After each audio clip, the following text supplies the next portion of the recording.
Boa noite. Sejam todos bem-vindos ao evento de hoje do Cuidando.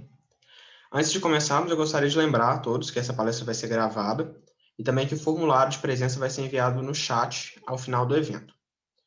A palestra de hoje será ministrada pela doutora Maiara Silva Nascimento, que é cientista social, mestre e doutora em Sociologia pela Universidade Federal de Sergipe, docente do Centro Universitário AGES, desenvolve pesquisas com temas relacionados ao Estado, políticas públicas e questão ambiental, é estudiosa do feminismo, questão racial, necropolítica e indigenismo. Maiara, muito obrigado por aceitar nosso convite. A palavra é sua. Oi, pessoal, boa noite. Eu que agradeço o convite. Eu aproveito esse espaço já de antemão para parabenizar pela organização do evento, pela proposta do Gerúndios, né? Nós estamos aqui especificamente com o Gerúndio da Saúde. É um projeto que tem sido amadurecido na Ânima como um todo e que tem surtido o resultado esperado, né, que é justamente estabelecer essa interface entre os alunos que estão chegando. Eu queria que quem pudesse aqui colocar no chat qual o período, qual o curso que escolheram, qual a cidade também, né, porque é importante para nós saber onde vocês estão. Eu estou aqui de uma cidade chamada Paripiranga, no estado da Bahia, tá? Uma cidade bem pequenininha, mais próxima de Sergipe, na verdade, do que da nossa capital, Salvador, tá? Então, a gente se sente um pouco mais sergipano do que baiano, propriamente, que os baianos não nos escutem, tá? E é um prazer, como eu falei no início, é um prazer muito grande. Olha, tem a galera de Salvador aqui já. Mas vocês entendem que de Salvador são 400 quilômetros e de Aracaju são 100, né? Então é mais viável a gente pertencer mais a Sergipe, tá? Uma galera bacana, cursos diversos, né? Biomedicina, tem a galera de catalão, nutrição, enfermagem, naturologia. Que legal, minha gente!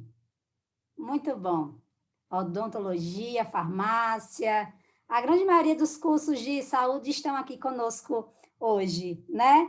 Que bom, estou bem feliz e mais feliz ainda de poder falar de um tema que é um tema muito caro para nós, muito oportuno, muito urgente, né? Que tem justamente adentrado aí no debate ciências biológicas. Que bom, Bia! Que tem adentrado no debate e nas propostas de formação profissional dos cursos de saúde, né, que é justamente essa interface entre diversidade, cultura e saúde, tá? Que muitas das vezes nós treinamos o nosso olhar para analisar esses conceitos, né, e essas práticas de forma separada, mas a partir do olhar sociológico, do olhar antropológico que eu vou trazer para vocês hoje, a gente tende a entender, a gente deve, na verdade, né, entender essas três esferas de uma maneira interconectada, tá? Não existe processo saúde e doença sem falarmos, sem entendermos como é que esse processo funciona nos mais diversos formatos de sociedade, de comunidades e etc., tá? E nos cabe mesmo pensar essa Letícia, só para ter uma noção de quem está aqui me ouvindo hoje, tá bom? Até para conseguir fazer algumas conexões ao longo da minha fala, beleza? A gente precisa estabelecer essa conexão justamente porque a gente tem desconstruído, e que bom que a gente tem desconstruído, né? Pensando nesses novos paradigmas do ensino, da formação, da prática dos profissionais de saúde, que é justamente a gente tem se deslocado dessa perspectiva catedrática, desse contexto mais da formação da perspectiva biométrica de saúde, né, que é o processo de saúde e doença apenas na concepção científica, dos tratamentos científicos, e a gente precisa estabelecer uma conexão direta desse contexto, né, da formação em saúde, das práticas em saúde, com as questões sociais, com as questões culturais, as questões históricas, econômicas, políticas, né? E aí, para a minha fala de hoje, eu vou deixar, inclusive, a sugestão de leitura para vocês. Estou percebendo que muitos são do primeiro período, alguns do segundo, do terceiro, né? Já fica, inclusive, como sugestão para vocês, que é uma coleção que foi desenvolvida pela Fiocruz, o título da coleção é Antropologia e Saúde, tá? E são 3 livros. Antropologia, Saúde e Envelhecimento é um deles. Ele vai discutir, de uma maneira geral, a forma como o processo de envelhecimento está ali imerso em questões muito profundas que envolvem cultura, que envolvem economia, que envolve, inclusive, questões de gênero, de raça, né? Por exemplo, como que em cada sociedade nós temos concepções, nós temos representações de envelhecimento diferentes para o homem e para a mulher. Por que que a mulher, quando vai chegando na meia-idade, quando vai chegando no processo de envelhecimento, ela é muito mais cobrada socialmente do que o homem, por exemplo, né? Esse é um exemplo de tantos debates que o texto, que esse livro vai trazer.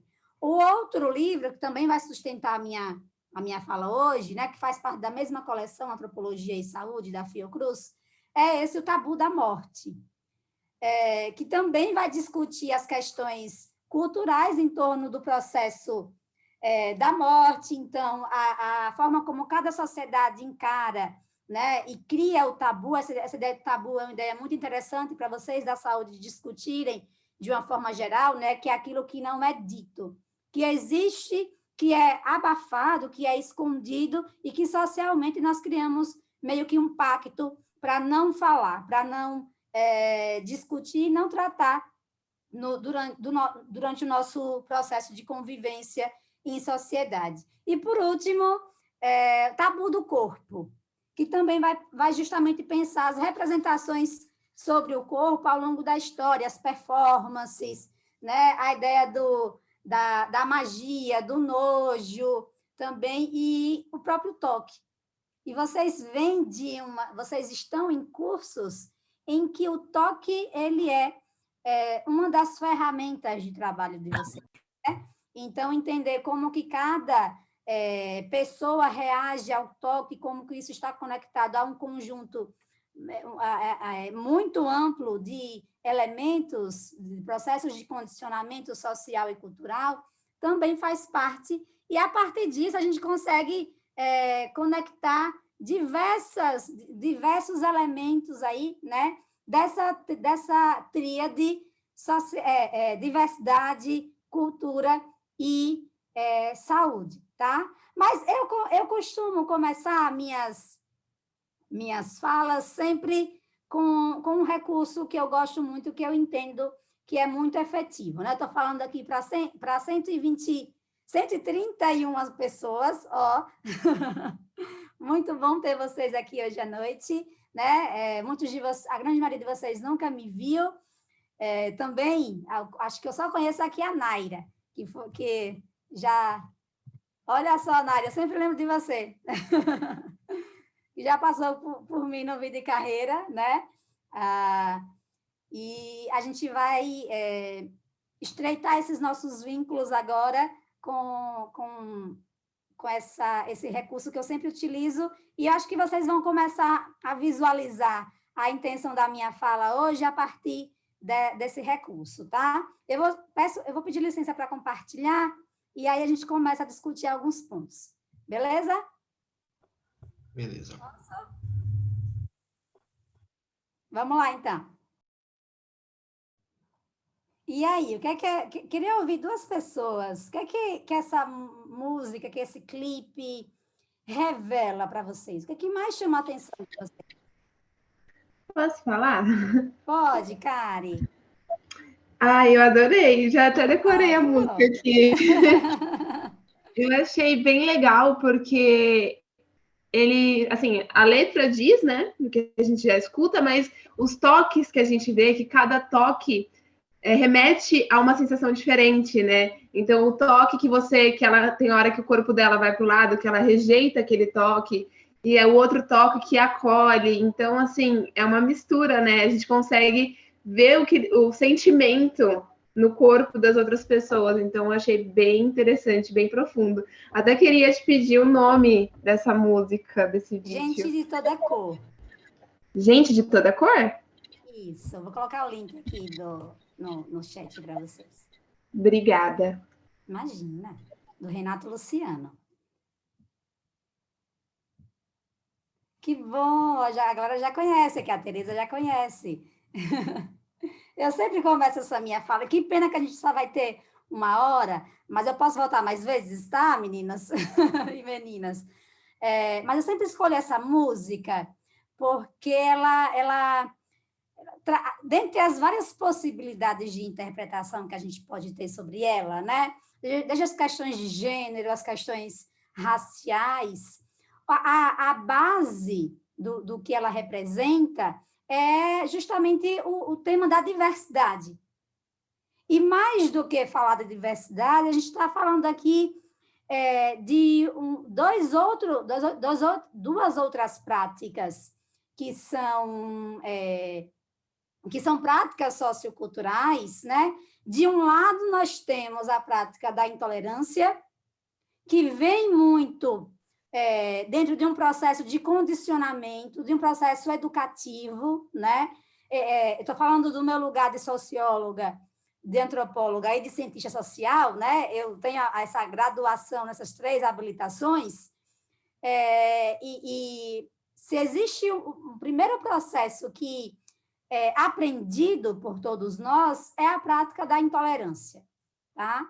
Toda e qualquer cultura, todo e qualquer processo de condicionamento pelo qual nós passamos, são processos em que nos ensinam a negligenciar e a temer a diferença, a temer aquilo que é diferente de nós.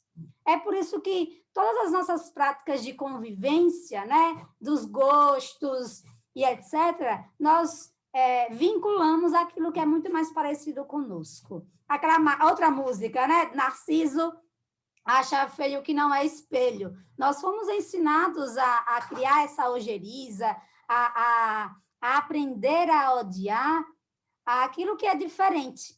E todos nós sabemos todas as consequências históricas, a perpetuação desses problemas, né? A forma como a segregação de gênero, racial, o próprio contexto da pobreza, são resultados sistemáticos de práticas como essa. E aí a música vem falar de respeito e de aceitação, tá? Só que não, a gente precisa muito problematizar esse conceito de aceitação, porque muitas vezes ele vem disfarçado de tolerância. Olha, eu tolero, mas eu não convivo, né? Eu tolero, mas eu não crio uma relação humana. Eu não vejo, eu tolero Karine, eu tolero Valquíria, Ana Laura, Gabriela, né? Mas eu não aceito a condição de cada uma dessas meninas de humanidade. E mais ainda, de diferença. E esse é o nosso maior problema. Porque se fala tanto hoje de cultura da paz, de empatia, porque são práticas tão escassas, né? Quantas vezes a gente abre o jornal e vê uma notícia de que alguém que ajudou, que foi solidário com outra pessoa na rua, é mostrado nos jornais, nas notícias, como uma prática pouco comum, não é? Porque o que é comum na nossa convivência, no nosso formato de sociedade hoje? É justamente a intolerância, é a discriminação, é a segregação, né? Aí vocês podem me perguntar, mas, professora, você vai aqui falar de diversidade, de cultura e de saúde. O que tudo isso tem a ver com a saúde?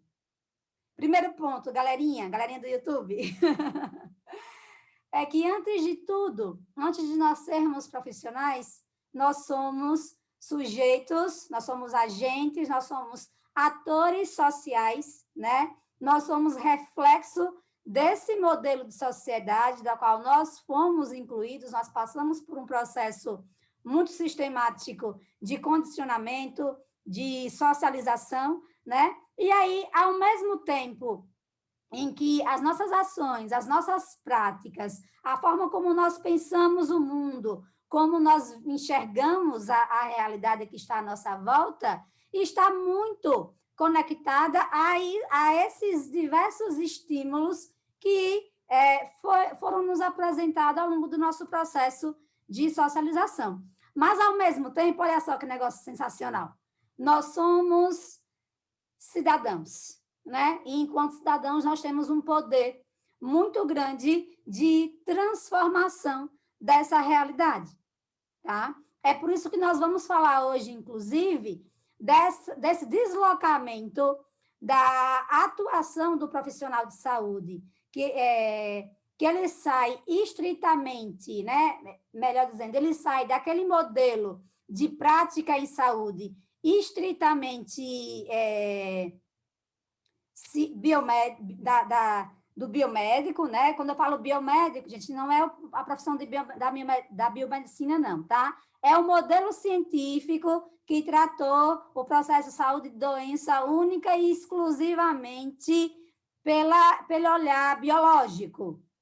A tese de que as doenças são estritamente biológicas, tá? Isso vem lá da Revolução Científica, se estruturou ali com a modernidade, né? com a consolidação da biologia enquanto uma ciência acreditada, legítima, tá? E que agora a gente precisa cada vez mais criar o exercício de refletirmos que o processo de saúde e doença está, sim, conectado às questões biológicas, evidentemente, né? Mas, antes de tudo, há questões socioculturais e econômicas.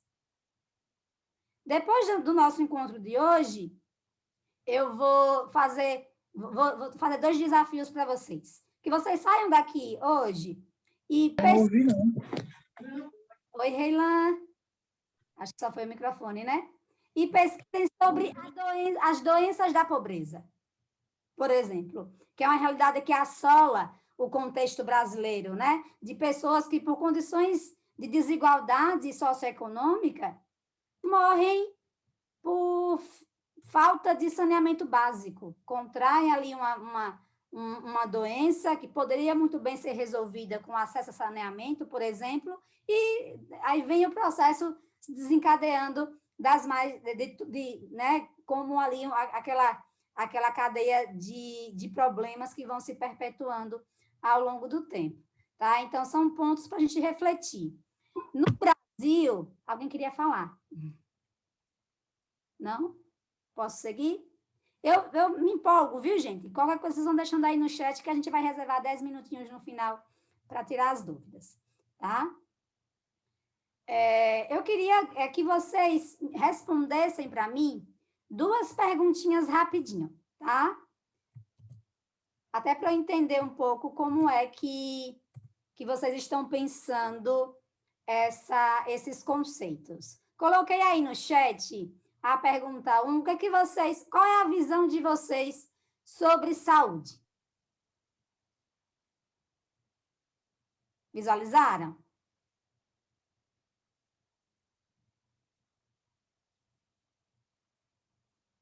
Érica, nosso encontro aqui é o tema diversidade, cultura e saúde, tá? Acho que o transtornos alimentares é um outro horário, não? Isso, amanhã.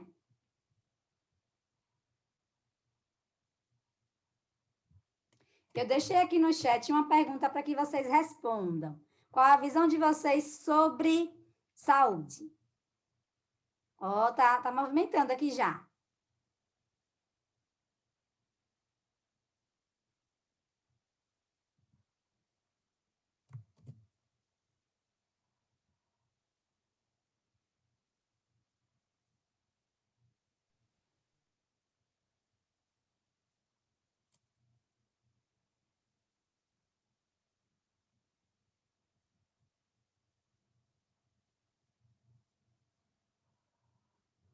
compartilhar aqui com vocês os resultados.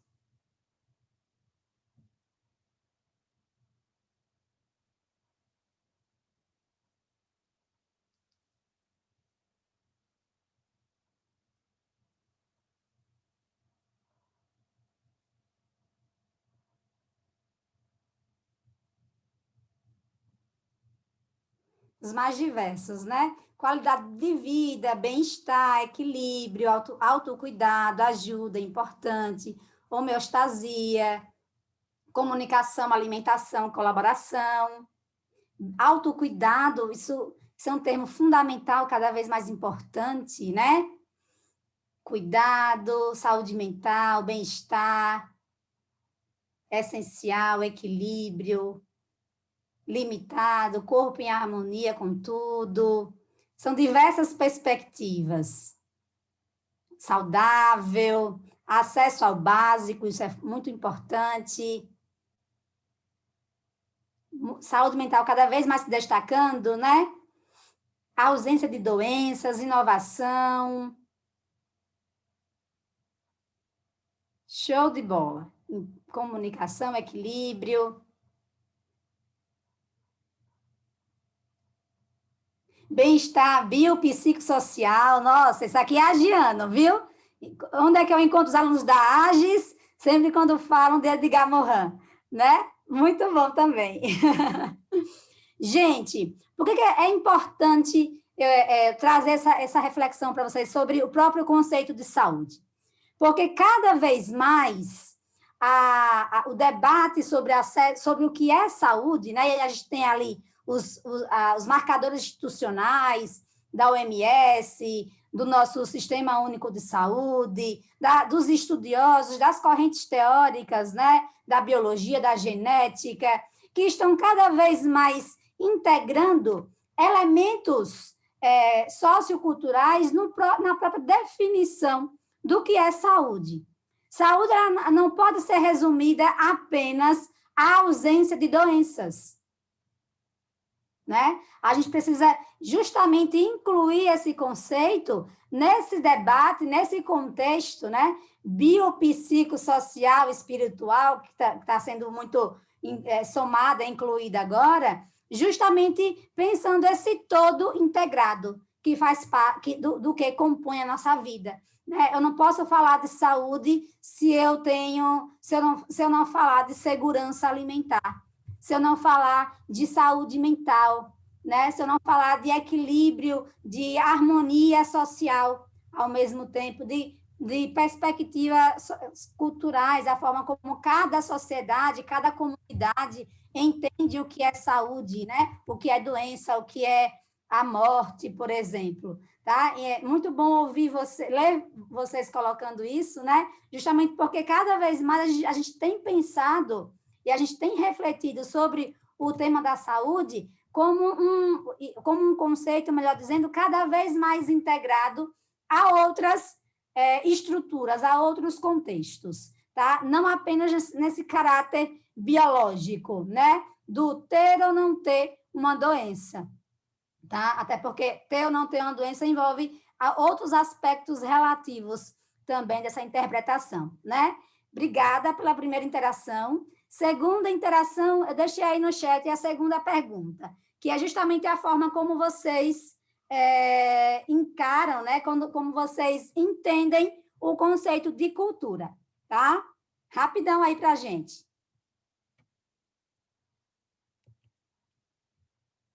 Ó, tá bacana aqui.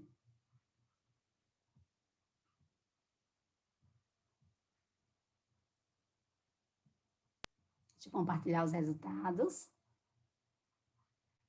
Conhecimento, história, experiência, fazer parte da sociedade, entretenimento, costume, estilo de vida, diversidade, história, resistência, respeito, lazer, ancestralidade, inteligência, jeito de viver, identificação pessoal, tudo o que nos cerca, sociedade, tradições, entretenimento, experiências, pensamento, aprendizado, educação, costume de cada povo.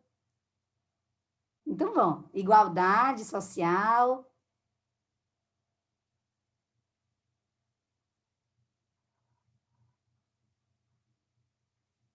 Isso aí. De fato, tem 3 conceitos aí, né? 5 ali que estão prevalecendo, que é o de costumes, diversidade, respeito e sociedade. Sociedade, história e conhecimento estão ali meio que empatados, né? Muito bom. Obrigada, pessoal. Eu vou contextualizar também esses pontos a partir de agora, tá? Qual é a minha intenção aqui com a nossa fala de hoje? Que no Brasil, né, um país que a gente conhece, que foi formado por várias matrizes culturais diversas, né? Nós temos vários elementos da colonização europeia, né? Tanto um foco muito grande também na forma como os povos africanos também nos influenciaram, né? Mesmo que eles estivessem aqui em uma outra condição, que era a condição da escravatura, eles não vieram porque quiseram, mas porque foram forçados, né? E também dos nossos povos originários, que mesmo passando por toda aquela política de genocídio, né? De eliminação das suas culturas, dos seus valores, das suas individualidades, também deixaram marcas profundas no nosso modelo de sociedade. E dentro desse contexto de várias matrizes culturais diversas, eu vou chegar daqui a pouco no conceito de cultura, o conceito de saúde, ele é muito diversificado também, né? Porque antes de nós entendermos como que o sistema oficial, que é o nosso SUS, que é a ciência, demarca o que é saúde, a gente precisa entender como que cada comunidade, cada povo, cada região do país, né? O Brasil é um país de dimensões continentais, entende justamente o que é saúde. E é um conceito, dentro dessa perspectiva, muito diversificado, e existe uma pluralidade, a gente diz que o Brasil existe, né, o Sistema Único de Saúde como um sistema oficial, mas existe uma pluralidade de outros sistemas de saúde, né, cada um com os seus conceitos, com os seus profissionais, com as suas técnicas, com as suas práticas terapêuticas, né? Justamente porque, além do que nós chamamos de sistema oficial de saúde, que é apoiado na ciência, no conhecimento acadêmico, que é controlado pelo Estado, né? E por diversas instituições regulatórias, instituições oficiais, existem outros sistemas com especialistas formados fora das academias, que são também muito valorizados, que são muito requisitados pelas populações tradicionais. O que nós chamamos de populações tradicionais? Os nossos povos indígenas, as populações rurais, os povos quilombolas, os ribeirinhos, né? Que por muito tempo, inclusive, não tinham acesso a esse sistema oficial de saúde e que, por isso, cada vez mais os seus anciões, os seus curandeiros, né? O papel das parteiras faziam e fazem ainda, às vezes, desse sistema, tá? Mas que também a gente precisa se preocupar com as populações das grandes cidades, né? Com questões econômicas, com questões sociais muito diversificadas. Vou tocar nesse ponto daqui a pouco, viu, Karine? E aí nós temos, embora o sistema oficial de saúde dele seja apresentado como um sistema laico, né? Nós temos outros sistemas de saúde que se sustentam ali por matrizes relacionadas às práticas socioculturais, tá? Nós temos ali os doutores do mato, nós temos as mães de santo, né, das religiões de matriz africana, os pajés, os rezadeiros, as rezadeiras, a gente chama aqui muito no interior de rezador, né, as benzedeiras, as parteiras, e é bem verdade que, em geral, o sistema oficial de saúde, de uma maneira geral, ele ainda tende a só aceitar o diálogo, a comunicação com outros, com esses outros indivíduos, na qualidade de condutor do processo, tá? É ele que condiciona, é ele que organiza, que gerencia, né? E costuma, muitas vezes, negar aos profissionais ligados a esses outros sistemas o exercício de práticas não validadas pelas instituições, né, pela própria ciência, que muitas vezes, né, passaram a ser rotuladas como charlatanismo, como curandeirismo e etc. Tá? Mas qual é a função da sociologia, da antropologia como ciências também, né? Que cada vez mais, em tempos, principalmente em contextos como o que a gente vivencia hoje, né, da medicina científica, do sistema de saúde que passa a reconhecer o valor, né, e incorporar os saberes da medicina não oficial, do que nós chamamos da medicina popular, né,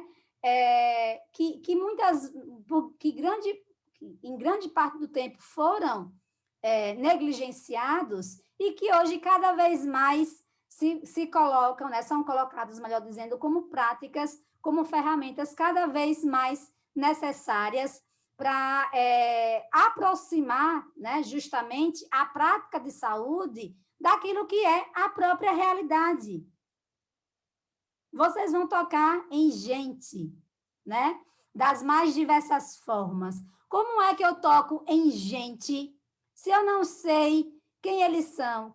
O que essa gente é? Em termos de história, de gostos, de costumes, de medos, de dores.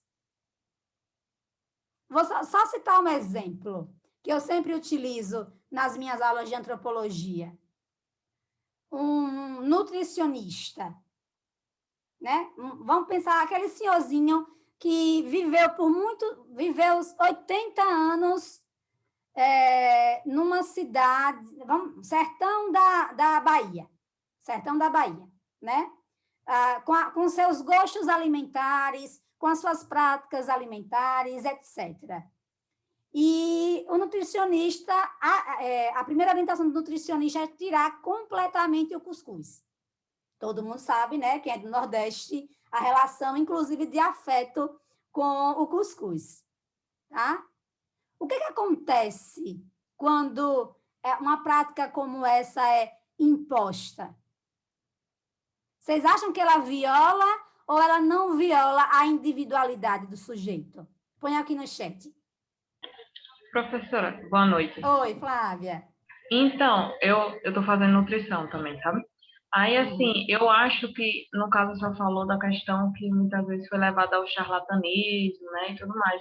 Só que aí, onde a senhora falou do exemplo do cuscuz, aí leva ao idoso em si dizer bem assim, esse profissional não sabe de nada, e eu não vou mais atrás dele. Então, quando o profissional barra essa relação com o paciente, muitas vezes, o paciente, se ele tiver com alguma situação, ele não vai mais em procura do profissional, porque ele já colocou na cabeça que aquele profissional não sabe de nada, entendeu?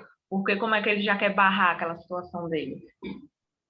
Exatamente. E é fundamental que a gente entenda, a partir desse exemplo, dois conceitos fundamentais, né?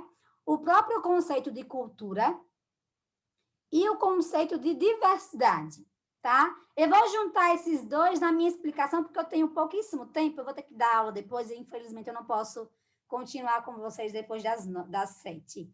Mas a diversidade cultural, para vocês que estão chegando, né, que na graduação, alguns já têm a graduação, outros já trabalham na saúde de alguma maneira, no contexto da saúde de alguma maneira, a gente precisa pensar a diversidade cultural como dentro de um contexto de grande complexidade, justamente porque ela envolve aspectos históricos, aspectos educacionais, econômicos e sociais, tá? Então, eu tenho aí as relações com a pobreza, as relações com a religiosidade, com a sexualidade, com as formas, com os gostos construídos, com crenças, com valores, com hábitos.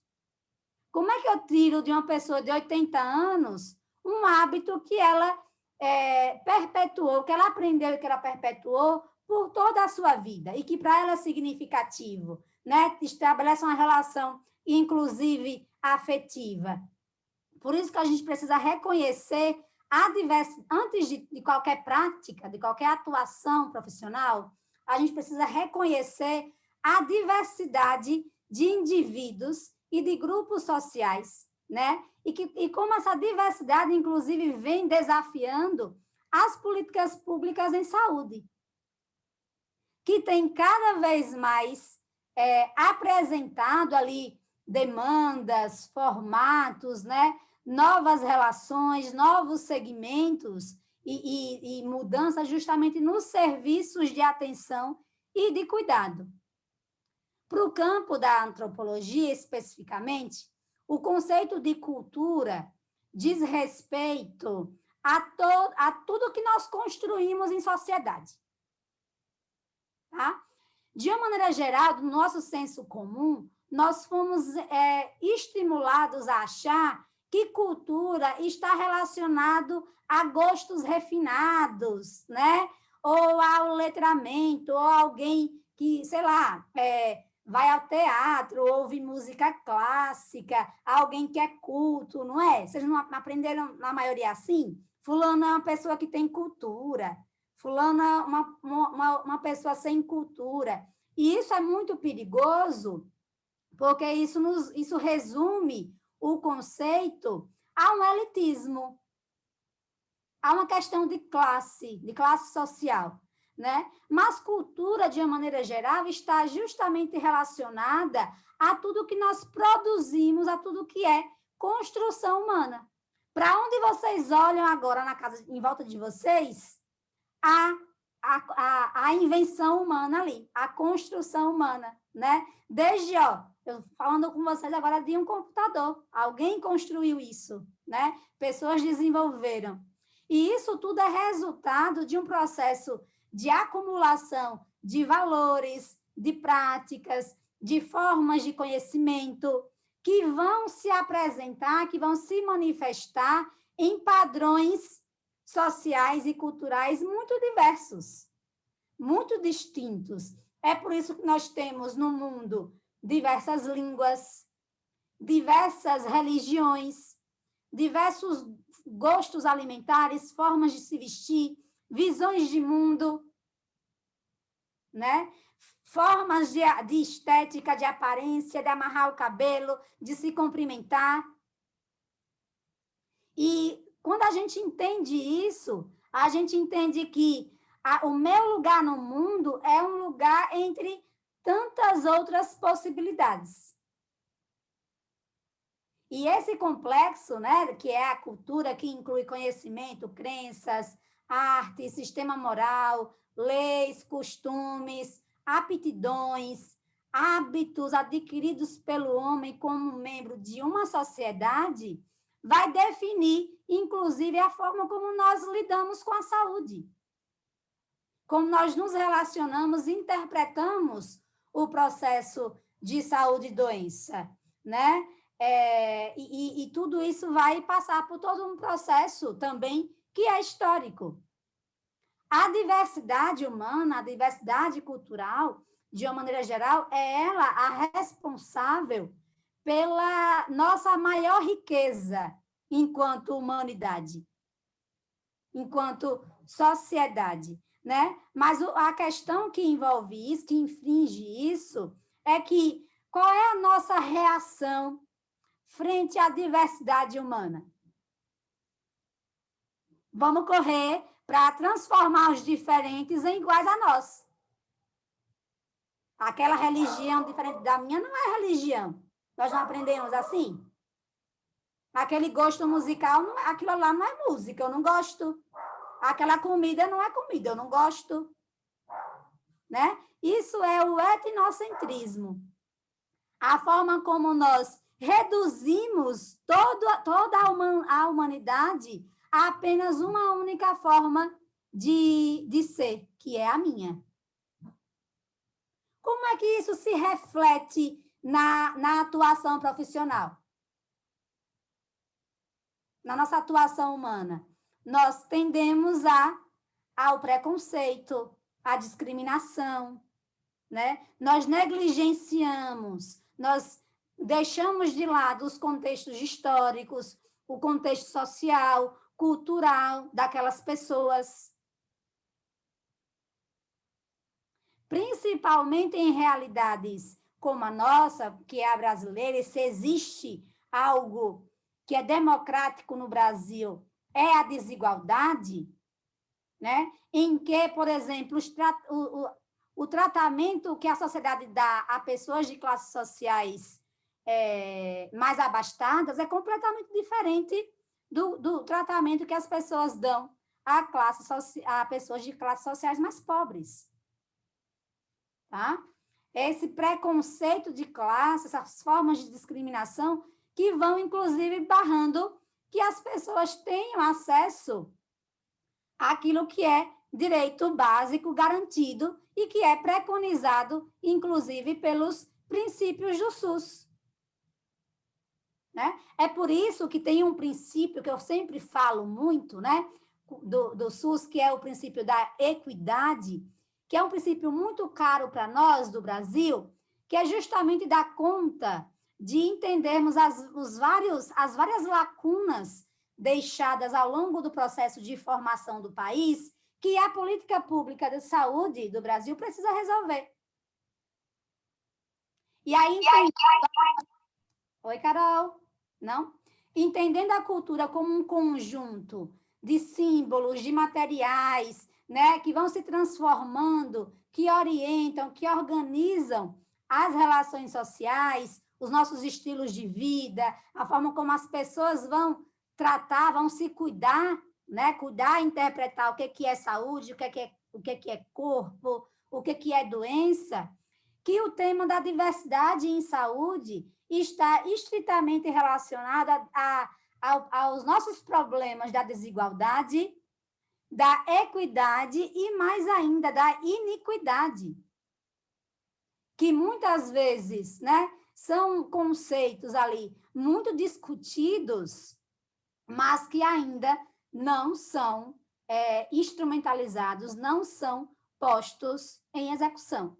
O Sistema Único de Saúde e o seu conjunto de princípios, né, éticos, políticos, eles devem ser compreendidos como elementos, como contextos que fazem parte diretamente da política de saúde, né, que, por sua vez, diante de vários impasses, de várias especificidades, dadas as circunstâncias históricas, né, a gente precisa realocar, a gente precisa levantar questões, né, para o modelo de gestão que nós temos efetivar, de fato, aquilo que nós chamamos de equidade, por exemplo, que é tomada como um fundamento ético que remete ali a conceitos, a situações, né, para garantirem o acesso à justiça no Brasil, a partir, inclusive, do contexto da saúde, mas que ainda são colocados ali em diversos campos engessados, né? Engessados ao longo da própria formação histórica e da forma como a ideia de acesso à saúde no Brasil ainda é uma ideia muito excludente. Tá? Onde é que eu quero chegar com isso? Infelizmente, a gente não vai ter tempo de discutir tudo que eu queria discutir aqui com vocês hoje, né? Mas quando se fala dessa relação diversidade, cultura e saúde, a gente precisa considerar as necessidades sociais das populações. A gente precisa considerar o que os grupos populares pensam, o que eles elaboram, o que eles solucionam, né? Como que eles resolvem os problemas, onde, inclusive, o sistema oficial de saúde não chega. E tudo isso envolve entendermos o que é a diversidade, né? Uma das principais barreiras de acesso hoje que nós temos a serviços de saúde das mais diversas populações do Brasil é ainda, estou falando enquanto estudiosa, galera, ainda é a não aceitação pelos profissionais de saúde de que as camadas populares, elas se organizam e elas podem se organizar e sistematizar, né, saberes, formas de conhecimento que podem ser somadas à medicina científica. Então, nós temos ali um processo de desqualificação do saber popular, né, em detrimento do saber técnico, que gera um desgaste, que gera uma despotencialização dos usuários, que gera discriminação, que gera silenciamento dessas populações. É por isso que, muitas vezes, quando você vai num posto de saúde da família, aquele senhorzinho, ele vai ali tirar uma dúvida acuado, né? Porque a sua fala ela não é ouvida, ela não é respeitada, né? E isso, como consequência, como acho que foi Flávia, não lembro quem foi que falou, leva justamente a essas populações desacreditarem do sistema de saúde. E esse quadro, esse diagnóstico, ele vai indicar o quanto que os princípios de integralidade, de humanização do cuidado, né, de universalização, eles precisam ser reafirmados e comprometidos cada vez mais. E é imprescindível que o usuário seja entendido como o centro, como o objetivo, como a principal razão de ser dos serviços de saúde, né? Por isso que o princípio da integralidade em saúde, do tema da integralidade em saúde, ele não deve se restringir à oferta ou ao acesso aos distintos níveis de complexidade de serviços de demanda, por exemplo, mas ele deve também se ater, né, às questões do próprio sentido de vida, o estilo de comportamento, de valores, de crenças, de toda e qualquer comunidade que vai acessar essa estrutura, né? E nesse sentido, o caminho para sanar essa impotência ainda que ronda o acolhimento, a humanização, né? Porque desde a década de 80 que a gente tem falado tanto de humanização das políticas públicas de saúde no Brasil, né? Mas ainda nós temos ali alguns choques que alteram, né? Alguns percursos para alcançarmos essa dimensão mais ampla, mais integralizada, que respeite as diversidades, que ouça os seus usuários, né? Nós temos muitos exemplos efetivos de sucesso. Eu espero um dia voltar aqui para poder falar desses exemplos de sucesso, de práticas de acolhimento e de humanização, mas nós temos um caminho muito grande ainda para percorrer, né? E desses caminhos é justamente entendermos que se faz necessário iluminar mais o cenário cotidiano das pessoas, da coletividade, né? A gente precisa buscar uma escuta efetiva, reconhecer as situações de equidade e, mais ainda, de iniquidade. Por que no Brasil alguns precisam de mais? Quais foram as questões históricas, né? Que colocaram alguns em largadas bem mais longe. E como consequência disso, a gente precisa mesmo a gente precisa considerar esses grupos em condições assimétricas de poder, né, de vocalização, de suas necessidades que nem sempre estão explícitas nos processos de gestão de saúde, né? Então, falar de estratégias, falar de grupos populacionais vulneráveis, que foram transformados em vulneráveis por questões históricas, por questões políticas, como as populações rurais, como as mulheres, como as populações negras, indígenas, por exemplo, né? E que estão hoje em condições socioeconômicas também vulneráveis, a gente precisa escutar e identificar a existência de situações de exclusão relacionadas a diversas situações, né? E condições que transformaram o acesso à saúde no Brasil, a política pública de saúde, como um acesso injusto, né? Por isso que o potencial da perspectiva inclusiva do conceito de diversidade no combate à discriminação de pessoas e grupos sociais é um potencial muito salutar, muito significativo para a prática dos profissionais de saúde, porque nós vamos falar ali de questões culturais, de territorialidade, de raça, de gênero, de orientação sexual, de identidade, né? E mais ainda de subjetividade. Como diz o Professora? psiquiatra, que ele dizia que quando a gente vai tocar uma alma humana, a gente tem que ser apenas outra alma humana, né? A gente precisa criar recursos, já te passo, viu, meu amor? A gente precisa criar ferramentas de um olhar empático, de um olhar humanizado sobre o cuidado, tá? E aí eu teria muitas coisas para falar com vocês, mas 1 horinha é muito pouco tempo, né? Peço desculpas se eu fui prolixa, se eu não fui objetiva, mas essa minha fala serve muito mais como um chamamento, né? Para que vocês esmiuçem, para que vocês detalhem, né?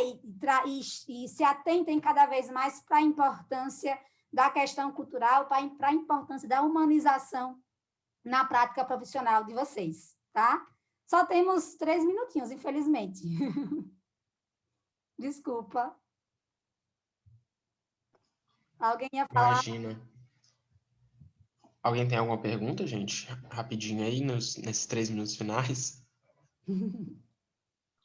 Eu queria reforçar a fala da professora em relação de saúde e cultura, né, e diversidade, por conta de um episódio que aconteceu ontem com um médico da minha cidade, que ele trabalha com saúde gastrointestinal. E ele postou nos stories deles falando sobre o que aconteceu com o João, do BBB, ontem, falou que não ocorreu racismo nos stories dele e que achou que aquilo era mimimi. E eu não entendi o porquê que ele foi tão ingênuo em relação a isso, porque ele é médico, ele trabalha com saúde, trabalha com pessoas, e eu acho importante ressaltar esse tema, porque talvez na prática as pessoas entendem de forma mais equivocada, né? E era sobre isso que eu queria dizer. O quão importante é falar sobre saúde e diversidade, por conta do que ocorreu exatamente com o médico dizendo que aquilo não foi racismo. E ele ainda reafirma que não foi. Mas... É preciso falar do racismo na saúde, é preciso falar sobre o ponto do marido, por exemplo, a violência obstétrica. É preciso falar de por que as mulheres negras são orientadas a dosagem de menos ocitocina no parto. Sim. É falar, né, do tratamento desde a recepção de um hospital. Exatamente. A gente também precisa falar, antes de tudo, sobre racismo estrutural. Exatamente, foi o que eu tive que falar com ele. Eu expliquei para ele o que era o racismo estrutural, porque ele achava que uma piada ou alguma zoeira era algo para ele normal, que era algo que acontecia com qualquer pessoa. E é um processo que historicamente foi normalizado, né, Larissa? Exatamente. Porque a nossa estrutura de país foi moldada justamente nessa condição, tá? Gente, infelizmente, eu queria muito ouvir cada um de vocês, eu estava muito ansiosa, mas esse tempo não vai permitir. Eu espero voltar mais vezes, me convidem, viu, pessoal da organização, os meninos, Pode deixar. a gente Parabéns, pensar talvez na professor. rodada de temas sobre racismo, sobre questão de gênero, como é que isso vai se refletir na prática. Vou deixar aqui meu e-mail, talvez meu Instagram no chat. Fiquem à vontade também, tá? Meu e-mail, fiquem à vontade para me mandar solicitações de leitura. Vamos estreitar esses caminhos aí. Esse projeto é um projeto muito necessário, né? Eu sou entusiasta do acolher também. Queria registrar uma foto com vocês, pode ser? Rapidinho. Quem puder deixar suas câmeras ligadas. Ó, a Valéria. Os meninos da organização. Show de bola. Ó, todo mundo arrumando o cabelo, né, gente? Vamos lá, vou dar o print. Arthur, Thaís, Oscar. Gente, muito obrigada, tá? Desculpa meu atropelo, eu sou empolgada assim mesmo quando eu falo de temas como esse, mas eu espero voltar mais vezes para a gente trocar algumas ideias e eu poder ouvir um pouco mais vocês, tá? Obrigada pela partilha, espero que eu tenha... Oi, Sueli! Espero que eu tenha trazido alguns pontos de reflexão para vocês, tá? E eu espero encontrá-los em vários momentos aí da carreira profissional de vocês e da formação, tá bom? Um abraço, um beijo, bem quentinho, tá? Se cuidem. Doutora Mayara, muito obrigado, viu, pelo convite, de novo. A palestra foi incrível, tenho certeza que foi muito proveitosa para todo mundo. E queria agradecer também todo mundo que participou, a gente ficou até agora. Muito obrigado, viu? Não se esqueçam do formulário. E espero todos vocês amanhã, viu? Boa noite. Boa noite, gente. Tchau, tchau.